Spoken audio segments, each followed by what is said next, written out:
Welcome to our R.J-Redheart revenge, where OP shuts down his narcissistic mother. Our next Reddit post is from Phoenix. So just some backstory here. My parents got divorced when I was in kindergarten, so I was about 6 years old. My mom got full custody of us, and she suffered from mental illness. I believe that she has a borderline personality disorder, and she was also a typical narcissistic parent. Anyway, ever since the divorce, she would always tell us how it wasn't her fault that we didn't have enough money for things, and she would blame my dad. For example, if there was nothing to eat for breakfast, and we complained like small kids do when they're hungry, she would snap, "It's your father's fault, so go cry to him." I just learned to never complain and to do without. I spent my entire childhood taking care of her. My sister and I were trained from when I was about 8 years old to come right home from school, do our homework, and then clean the house and take care of ourselves. Don't ask mom to make dinner. Make it yourself. We had to do all the chores so mom didn't have to do anything. It sounds bizarre, but we thought that this was normal. Also, on a daily basis, she would hit us and tell us that we were worthless. Things got worse my senior year of high school. My grandma died a few months before that summer, and my mom quit her job and blew through all the money that my grandma left her before the summer was over. So in just one summer back in the year 2000, she blew through $75,000. She refused to get another job and kept coming up with excuses not to work. "I need a break. Get off my back. I hurt my leg," etc. Meanwhile, she would go out drinking with her friend, acting like a carefree teenager.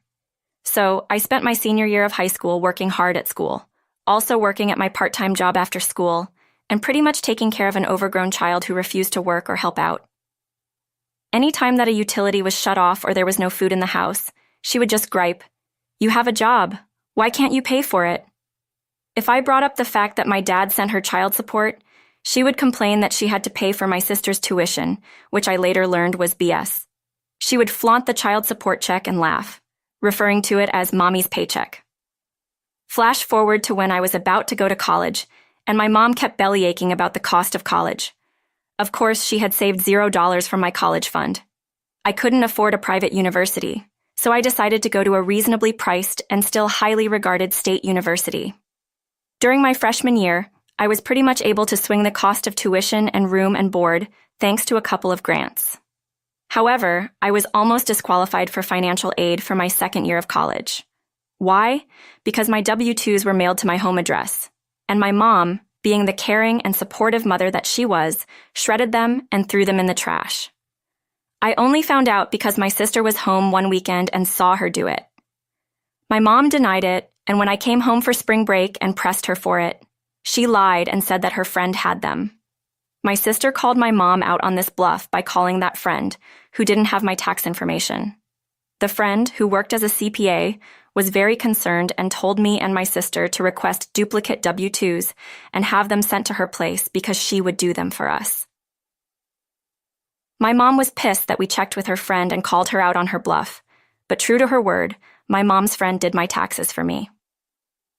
At this point, I learned that my mom hadn't been helping out my sister at all with tuition, like she claimed. Also, my sister mentioned this to my dad, who called her out and demanded to know where the child support was going. My mom insisted that he wasn't paying her enough money, and that's why she couldn't help us out. During my second year of college, my W-2s were once again sent home, and my mom once again accidentally threw them in the trash. I had to request duplicate W-2s from my summer job, not once, but twice because she kept throwing them in the trash. I filed my tax return late last year, and as a result, my student aid was also filed late, so I wasn't able to get the full amount of aid that I was due. Still, any time that I complained to her about having no food or no money in the house, it was always, "Complain to your father." Well, the summer before my third year, I was burned out on my mom's BS. I was working full-time for the summer and saving as much as I could, but she was refusing to help me out at all while I was home, with food or with anything. She was pissed that instead of paying for the house's phone bill, I had the audacity to spend my hard-earned money on a cell phone and pay that bill myself. She told everyone that I should just drop out, because I wasn't applying myself hard enough. Meanwhile, I was in the honors program, and she would play the Marty, with all of her friends, saying, "It's so hard when you have kids in college and they eat you out of house and home and still come to you for money." At the end of summer, I had saved up thousands of dollars, but the school wouldn't let me move into the dorm unless I paid $50 up front, which was about $10,000. I didn't know what to do because all summer the university had told me that I was all set. And then the day that I went to move in, they told me that I couldn't move into the dorm. I called my dad in a panic, and he spoke to someone who agreed to give me 24 hours. I moved in, and the next day my dad showed up, first thing with a coffee and a donut for me, and told me not to worry. He told me he was going to fix this once and for all. We went from office to office on campus, and he co-signed a loan, which he later paid off for me. And then he paid the balance on my tuition that the loan didn't cover. He then took me out to lunch and told me the truth. My mom never helped my sister with her tuition. My sister later confirmed this, but I wasn't surprised that my mom had lied. My dad had co-signed the loan to help my sister out, which he later paid off for, and my sister was able to get a scholarship and do co-op to pay for her last 2 years. He also advised me that my mom was not as poor as she seemed to be. As part of the divorce settlement, he had to pay the mortgage and property taxes on our house. Even though my sister was living on her own, my dad was paying my mom the same amount of child support, which was about $2,000 a month. This was despite the fact that I was living on campus for 75% of the year and my mom wasn't giving me a dime. I was hurt to think that my mom was just living off of my child support and constantly making me feel guilty for wanting anything or for not being able to cater to her every whim. For example, during the school year when I wasn't living at home, she would get pissed that I wouldn't come home on the weekends to clean the house for her. I thought about how bad she made me feel growing up and made me feel worthless when, in fact, had it not been for me or my sister, she wouldn't have had a roof over her head. After the divorce, my dad asked me to grant him access to my account so he could prove that my mom wasn't paying for my college and that I was. He asked me how I would feel if he took care of paying for college instead of paying my mom child support. Sounded good to me. He even told me that I could spend summer breaks at his house instead of my mom's. I called my mom and told her what my dad did, and she had no remorse. She told me it was my fault for not planning my finances better and for pissing away my money all summer. I just played dumb and said that she was right, but pointed out that I had done what she told me to by complaining to my dad. A month later, my mom called me up, pissed. My mom had spoken with the courts, and there was going to be a hearing in their divorce case. My dad had proven that my mom had not been paying for mine or my sister's tuition for college, and apparently, that was the exact reason why my dad was still being obligated to pay her child support. My dad told the judge that he would gladly pay for me to finish college, but he wasn't going to pay my mom any more child support or pay the mortgage on their house. If my mom didn't want to take over the mortgage, they could sell the house, and I could live with him over my breaks. My mom was freaking out over this and calling me selfish. I just reminded her that my tuition must cost a lot more than what she got in child support. She just kept laying guilt trips on me about how selfish I was because she didn't get to go to college right after high school, and how she never got to have 4 carefree years of college. I pointed out to her that she hadn't worked since my grandma died about 3 years ago, and I was working and going to school at the time, so she was the one living a carefree life.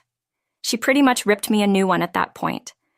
She tried to get back at my dad by not paying utilities on the house to make it seem like she needed the money. She then told me the electric and water were shut off, so if I wanted to come home for winter break, I needed to help her out. Meanwhile, she had moved in with her boyfriend at his condo. I told her that I would miss her, but I would just spend the break at my dad's house. She was pissed, and she cried about how selfish I was for not wanting to come home for Christmas. Side note, last Christmas she didn't give me a present, and instead, she threw away a bunch of my stuff. Why? Because my mom was pissed off at me that I didn't want to come home one weekend to help her clean. To get home, I had to take 2 buses, 2 trains, spend $20 one way, and then wait for her to hopefully remember to pick me up at the train station, which was another 20-minute drive. And she responded by putting a bunch of my stuff in boxes and throwing them on the front lawn. By the next time. I got home, and most of my things were destroyed by being left out in the rain. Anyway, my dad called my mom and reminded her that the child support hadn't stopped yet. They were going to list the house in a few months, so what was this nonsense about the utilities being shut off? She was pissed, but magically she came up with the money to turn the utilities back on. That spring, my dad officially took over paying for my college tuition, and she even made sure that I got my full financial aid by handling my W-2s. My mom lost her child support, and the judge told her that she had better cooperate with the sale of the house and keep up with the utility bills. Her boyfriend moved in with her until the house sold, and after that, she moved to another time zone. The real kicker? It was cheaper for my dad to pay college costs than to pay her child support. To summarize, my mom abused and exploited me, and I got my revenge by causing her to lose her child support and free rent by doing what she told me to do for years: complain to my father. No regrets. OP, I'm really glad that you got your revenge. But geez, can we get an F down in the comments for this poor father? First, he had both of his kids ripped away from him and had zero custody. Then he had to spend $2,000 in child support a month to his ex-wife, and none of that money went to his kids. So, I just looked it up, and the average monthly mortgage payment in the United States is $1,029. Let's combine that with the $2,000 in monthly child support, plus, I don't know, let's just say $250 for taxes. That comes out to $3,300 a month that this guy was paying to supplement his ex-wife's lifestyle. And let me see here. OP was 6 when they got divorced, and he said he had 2 years of college, so we have to assume, let's say age 20, 3,300 times 12 months times 16 years. Oh my God, equals $633,600. That's how much money this guy paid so that this woman could not work, could not watch her kids, and so that he could never see his children. This guy spent $250,000 on this woman's narcissism. Oh my God, this is so depressing. Man, I'm going to be honest with you guys. I've read a lot of stories about a lot of awful, just terrible parents for this channel, for this podcast. You know, you read the stories and you're like, wow, these people suck. This is a really terrible mother. This is an entitled mother. This person's a narcissist. They have no business having kids. But, you know, as some of you know, I'm a new father now. My wife and I just had a baby really recently, like a month ago. And oh my God, reading these stories now, it hits me in a way that they've never hit me before. I can't even imagine having to look at my daughter in the eyes and hear her say, "Daddy, we don't have any food in the house. Can you buy us food? We're hungry." And then being like, "No, I'm going to spend this money on other stuff." I can't even. Our next Reddit post is from Pristine Accident. I used to work for a married couple, Billy, a 52-year-old guy, and Gigi, a 44-year-old woman. They owned a business services public relations agency. It lasted more or less for a year. They seemed nice and humble, but in reality, they were shady and untruthful. The company began to falter because of poor management and zero intention to prioritize. Billy was your baby-face next-door neighbor type. He looked about 10 years younger than he really was and had a kind smile. He was soft-spoken and had an artistic and creative flair. Gigi looked matronly with a Mother Earth incarnate attitude towards her children. She prided herself on being ruthless when it came to giving her family only the best. She could be really nice when she wanted to, but I found out early on that she would 100% gossip behind your back and be two-faced. The company's constant changes were a red flag. They went from a PR agency to an IT provider to a business incubator to indie beer partners. What I'm trying to say is that they wanted to dip their donut in everyone's coffee, figuratively speaking. Some of their employees had no real way to escape. The lady working next to me was already 67 years old and scared that no one would hire her. I wasn't in a great place either. We were 8 employees in total. They wouldn't lay anyone off because they believed that the employee should quit. They paid us only a portion of our salaries. Most employees would just run for the hills once they found a better job, but some of us were stuck. It was horrible. They would pay us our full salaries for 1 month and then go back to the reduced rate the next month. They would never cut down on their luxury expenses. So, the wife would post her shopping sprees online or arrive in a new car like it was nothing. Zero empathy. Very insensitive. The husband was obsessed with making it big time. So much so that he sometimes failed to see an opportunity that was right in front of him. He claimed that he was Coca-Cola's brand manager. I swear I looked it up, but I couldn't find any information about that. They only wanted to work with big businesses, but in the meantime, they looked down upon tangible potential clients. For example, they turned down this young Latino couple who showed up trying to learn more about their services. They were looking for someone to help them set up a small coffee business, and they had no idea how it was done. I talked to them and showed them to the waiting room.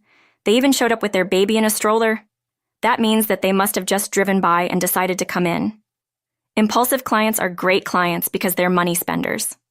Once Billy showed up, he listened for a bit, then kind of gave them an abrupt dismissal. This was a dick move because the couple opened their own business with someone else, and they even had a Facebook page. Billy could have easily taken them on as his new clients. Billy lined his office walls with posters of Steve Jobs and Elon Musk. Every time an employee disagreed with Billy during a brainstorming session, Gigi would call them aside and tell them, "Billy is your boss. You need to know that he's brilliant and a genius. I want him to have that taste of success." I also hated brainstorming because those meetings were never in my job description. They just wanted to pick everyone's brains on pointless things. We had to look at their Pandora jewelry, the expensive makeovers for their daughter, and the weekends at the spa updates on Facebook. Gigi's captions were usually about rewarding herself after a hard week because I deserve it. Oh, and also they bought into that whole social guru thing. So, if an employee ever got angry, Gigi would tell you, "Remember, the one who gets angry is the one who ends up losing." For anyone who's been in this situation, you can understand how painful it can be. You can't leave the job because you have no other job waiting for you. And as pathetic as it may sound, some income is better than no income. This is an involuntary compromise, and it's abusive. Why were we expected to pay for their luxuries via incomplete wages? My best friend's ex was into coding and programming, and he agreed to help me. If it didn't work out, at least we would have something to laugh about. We created a website for a fake company with a matching LinkedIn, the whole 9 yards. To make a long story short, my friend and I invented a fake investment company. Posing as this company, my friend started liking my employer's Facebook page. Then he commented on the page. Before we knew it, my boss took the bait. They exchanged emails, and Billy was eager to share all of his project ideas.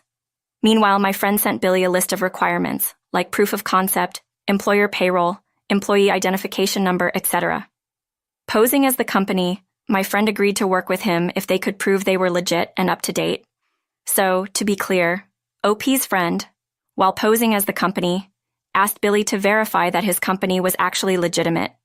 To do this, OP's friend requested that Billy send over the company's financial verification, which would include verification that all the employees had been paid. So, in order to prove that they were a legitimate company, Billy had to go pay all the back wages to all of his employees. Then, as soon as all the employees got paid, this investment company just ghosted Billy. Within 3 weeks, I was paid the equivalent of 2.5 months of my salary, which, by the way, was all money that I was owed. My friend then shut everything down and never contacted Billy again. I left the job as soon as I could.